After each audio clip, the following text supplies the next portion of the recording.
പാണിയ സർക്കാർ വെൽഫെയർ സ്കൂളിന്റെ വാർഷികാഘോഷവും രക്ഷകർതൃ സമ്മേളനവും വിവിധ കലാപരിപാടികളോടെ സംഘടിപ്പിച്ചു. വാർഡംഗം കൂടിയായ ഗ്രാമപഞ്ചായത്ത് വൈസ് പ്രസിഡന്റ് വി രാജിയുടെ അധ്യക്ഷതയിൽ പ്രസിഡന്റ് ജി അജിത് വാർഷികാഘോഷം ഉദ്ഘാടനം ചെയ്തു.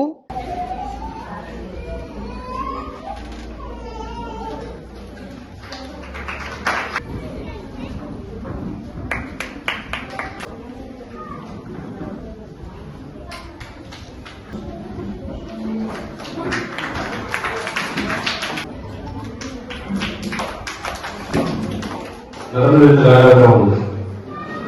നമ്മുടെ പഞ്ചായത്തിലെ സ്കൂളുകളെ സംബന്ധിച്ച് പറഞ്ഞാൽ ഏറ്റവും നന്നായി സ്കൂളുകളുടെ കാര്യത്തിൽ ഇടപെടുന്ന ഒരു സമിതിയാണ് ഇപ്പോൾ നിലവിലുള്ളത്. നമ്മൾ എല്ലാ സ്കൂളുകളും സ്മാർട്ട് ആക്കുന്നതിന് വേണ്ടി നമ്മുടെ പഞ്ചായത്തിൽ കിട്ടിയിട്ടുള്ള 7 സ്കൂളുകളുടെയും മുഴുവൻ ക്ലാസ് മുഴുവൻ സ്മാർട്ടാക്കാൻ വേണ്ടിയുള്ള പരിശ്രമത്തിലാണ്. അതിന്റെ ആദ്യ പണിയുന്നതിൽ കഴിഞ്ഞ വർഷം നമ്മൾ 9 ക്ലാസ് മുറികൾ സ്മാർട്ടാക്കി. ഇപ്പോൾ 12 ക്ലാസ് മുറികൾ സ്മാർട്ടാക്കുന്നതിന് ഫണ്ട് വെച്ചിരിക്കുകയാണ്. തീർച്ചയായിട്ടും നമ്മുടെ പൊതുവിദ്യാഭ്യാസം ശക്തിപ്പെടേണ്ടത് നമ്മുടെ സമൂഹത്തിന്റെ ആവശ്യമാണ്. പൊതുവിദ്യാഭ്യാസം ശക്തിപ്പെട്ടാൽ മാത്രമേ നമ്മുടെ നാടിൽ സ്കൂളുകളുടെ പ്രാധാന്യം നിലനിൽക്കുകയുള്ളൂ.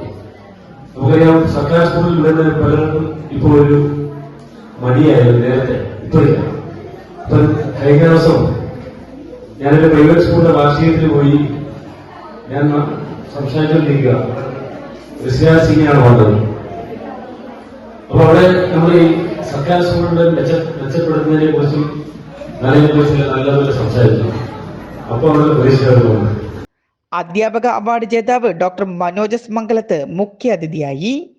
സ്ഥിരസമിതി അധ്യക്ഷൻ ഷൈൻ ബാബു, ആസൂത്രണ സമിതി അംഗം P G Pradeep, B Binuraj, PTA president Sreekala, പ്രഥമാധ്യാപിക എച്ച് ലിസ തുടങ്ങിയവർ പ്രസംഗിച്ചു. തുടർന്ന് വിവിധ തലങ്ങളിൽ മികവ് തെളിയിച്ചവർക്കുള്ള അവാർഡ് വിതരണവും കലാപരിപാടികളും നടന്നു.